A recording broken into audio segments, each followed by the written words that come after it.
right, boys and girls, we are going to continue the Wild Robot thanks to Mr. Esterling, who made me this very cool Wild Robot bookmark. So we're on chapter 33, The Garden. After inspecting the grounds, Tawny asked Roz to remove all the dried brambles and weeds and leaves from the garden area. She asked her burrowing friends, the moles and the groundhogs, to dig through the dirt and loosen the soil. And then she asked all the neighbors to do something rather peculiar. Please leave your droppings around the nest. The more droppings, the richer the soil, the healthier the garden. As you can imagine, Tawny's request got everyone's attention. The place was soon crawling with woodland creatures curious to hear more about the garden project. And just like that, the robot was meeting her neighbors. The plan to help her make friends was already starting to work. There was a festive feeling around the nest that day. Animals were coming and going and chatting and laughing. After some pleasant conversation, each neighbor would choose their spot, leave their droppings, and be on their way, and always with a smile. "We're happy to help," said two smiling weasels after finishing up their business. "It was our pleasure," said a flock of smiling sparrows before they flew away. "I shouldn't be much longer now," said a smiling turtle as he slowly made his contribution. As all this was going on, Roz walked around and thanked everyone. "I am not capable of defecating," she explained, "so your droppings are much appreciated." Once the grounds were fertilized, it was time for the plants. Tawny brought Roz and Brightbill out to a lush meadow. The robot sank her deep fingers into the ground and felt the spongy layer of roots below the grass. Slowly, carefully, she rolled up wide strips of sod, exposing a dark, wormy soil. She carried the rolls back to the nest and spread them out to make a patchy lawn.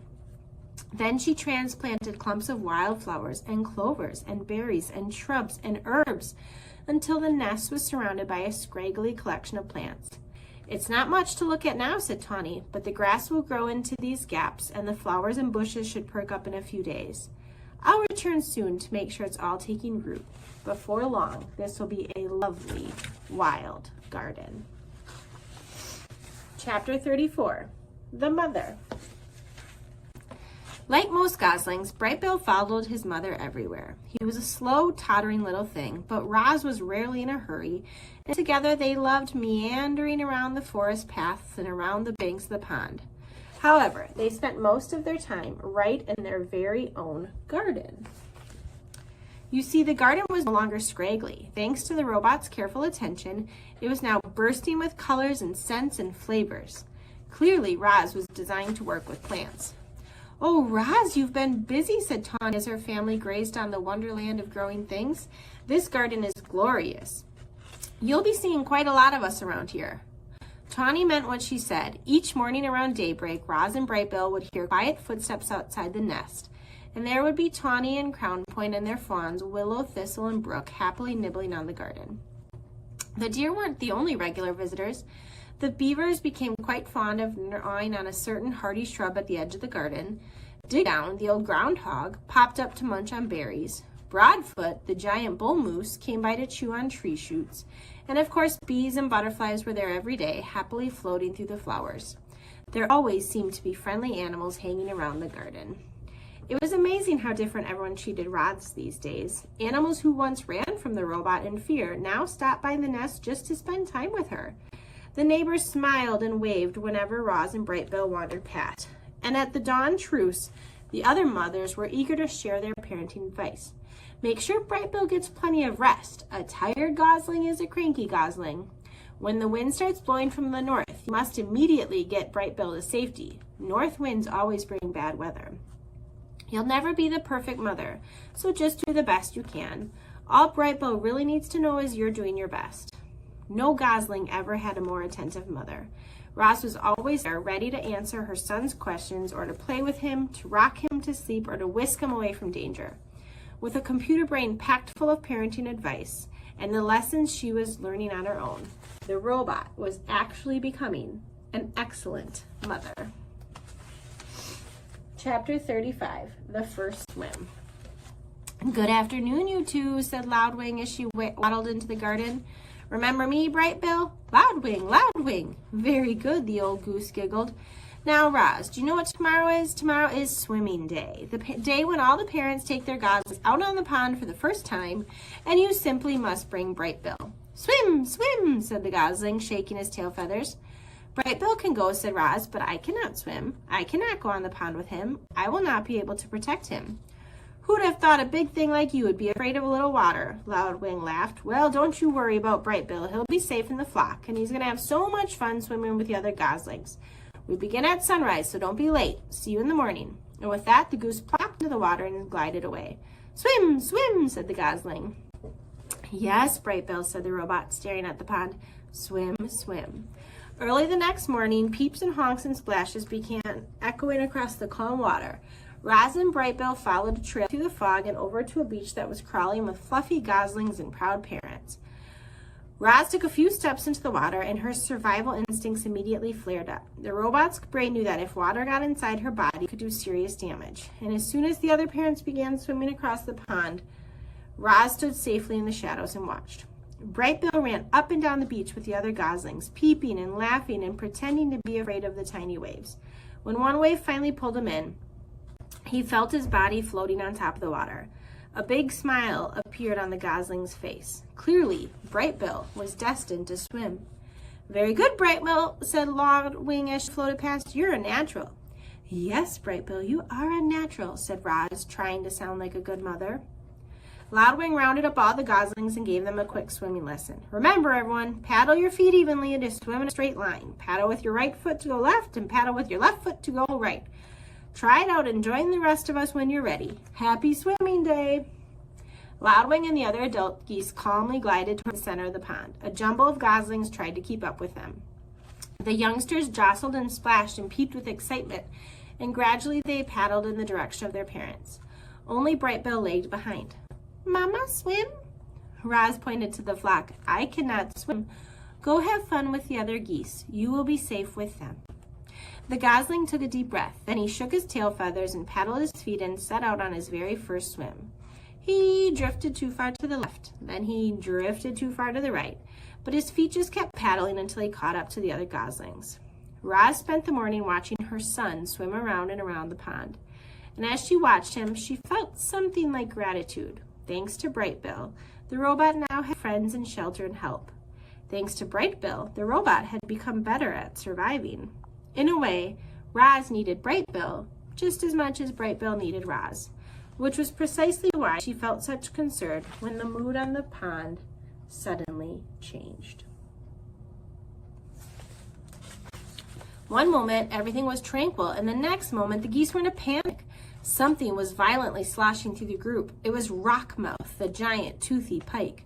The fish had been a problem in the pond for as long as anyone could remember, but he'd never attacked goslings before. All the parents immediately went to protect their young, all the parents except Roz. The robot could only stand in the shallows and watch as her son left the other geese behind and desperately swam toward his mother. Swim to me, Bright Bill, quickly! The gosling kicked as fast as he could, but alone on the water, he made an easy target. The pond rippled as Rockmouth slashed below the surface. Mama, help! Squeaked Bright Bill.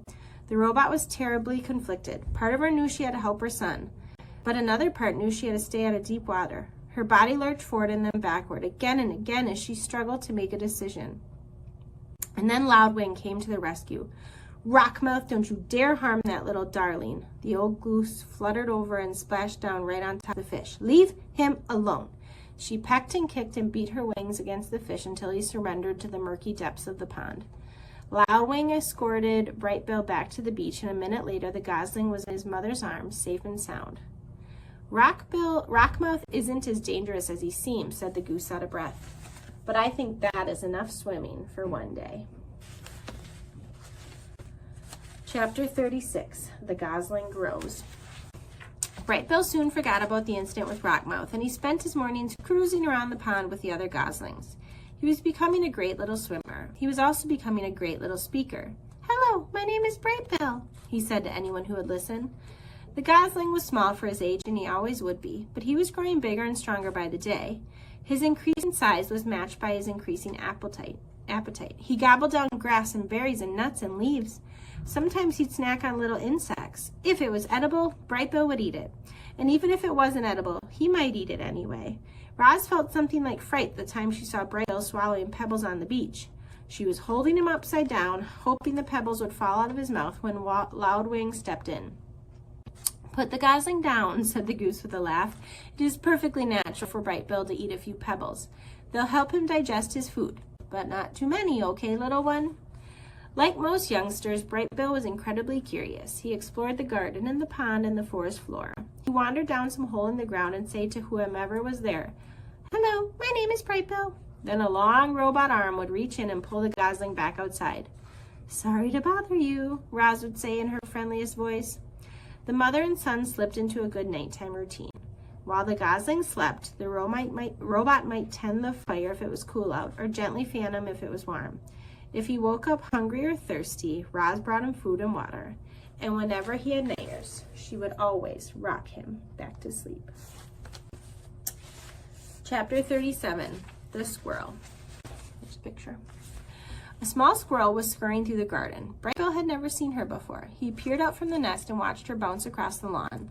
After a minute of spying, the gosling shook his tail feathers and waddled outside. "Hello, my name is Bright Bill."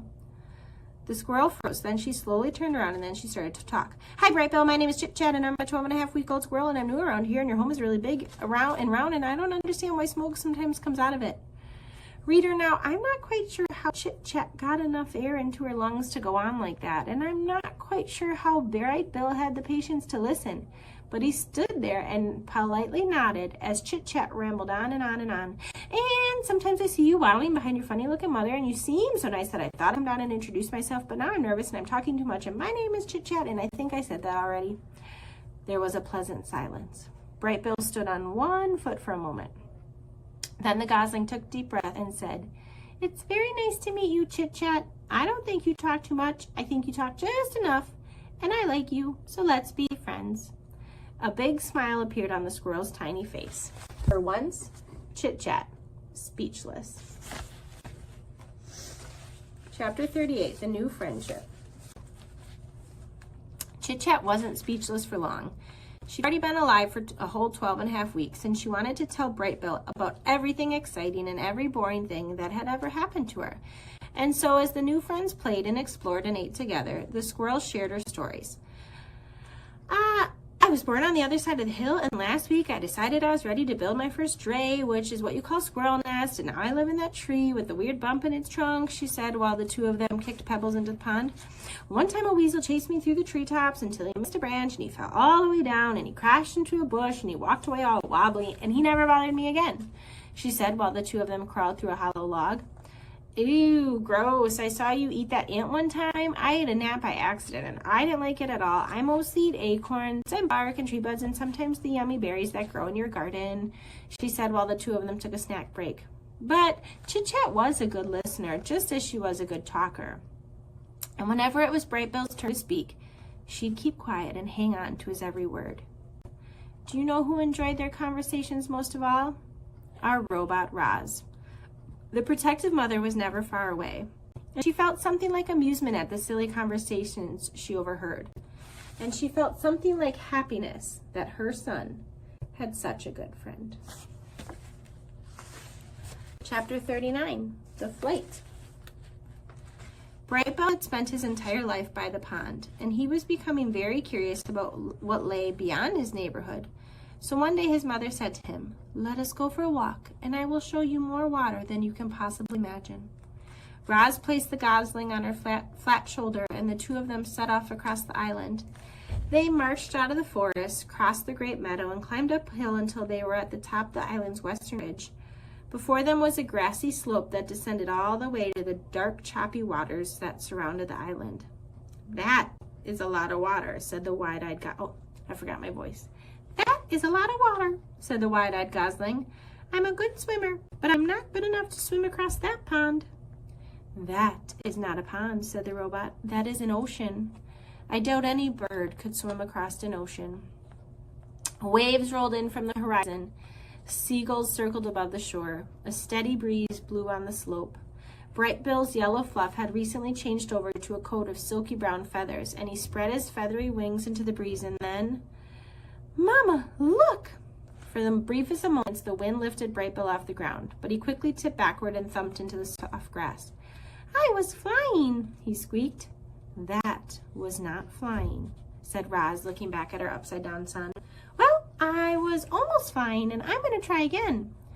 I have observed many birds in flight, said Roz. Sometimes they flap their wings quickly, and other times they fly without flapping at all. They spread their wings and soar on the wind. So I was soaring? Said Brightbill. Almost. There, look at that soaring seagull. It seems like she's not doing anything, but if you look closer, you will notice she is making small adjustments with her wings and tail. I think you should try adjusting your wings in the wind like her. Brightbill hopped onto a rock and opened his wings wide. The wind is pushing me backwards. Change the angle of your wings, said his mother. Let us see what happens when they slice through the air. Brightbill slowly angled his wings downward. The more he turned them, the less the wind pushed him backward. And just as his wings leveled off, Mama, look, he squeaked as his feet left the ground. I'm soaring, I'm soaring. He hovered there for a second, rising a little higher than before, and then he sailed backward into the soft grass again. The gosling kept hopping onto the rock and kept riding the wind and kept tumbling into the grass until he started to find his wings. With each attempt, he floated a little higher and a little longer, and finally Brightbill did soar. He lifted high into the air and hung there floating. He turned his wings down and felt himself drop. He wiggled his tail feathers and felt himself veering back and forth. I'm a natural, he squeaked. You are doing very well, said Roz, but you need to keep practicing.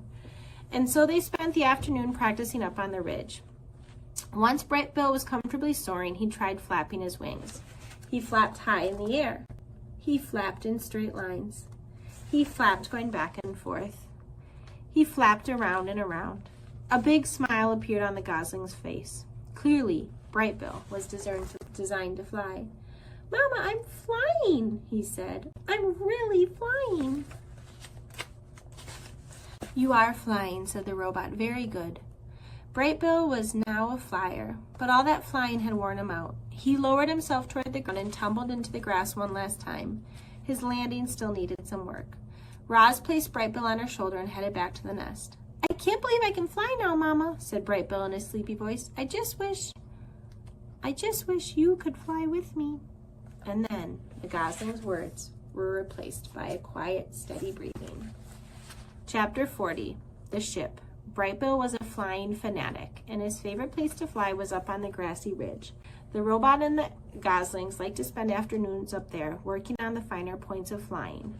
And it was on one such afternoon that they noticed something mysterious out at the sea. Brightbill spiraled down to his mother, flopped onto the grass, and pointed to the horizon. Mama, what is that thing? Mama's computer brain found the right word. That is a ship. What's a ship? A ship is a large vessel used for ocean transport. Brightbill's face scrunched up with confusion. Used by who? I do not know. It was the first ship either of them had ever laid eyes on. From that distance, it looked as though it were moving slowly, but it was actually racing through the waves. From that distance, it looked as it were small, but it was actually one of the largest ships ever built. The robot and the gosling watched it crawl across the ocean until it finally disappeared to the south. Where had the ship come from? Where was it going? Who was on board? Roz and Brightbill had many questions, but no answers. And that's it for this week. We'll be back next week with Chapter 41, The Summer.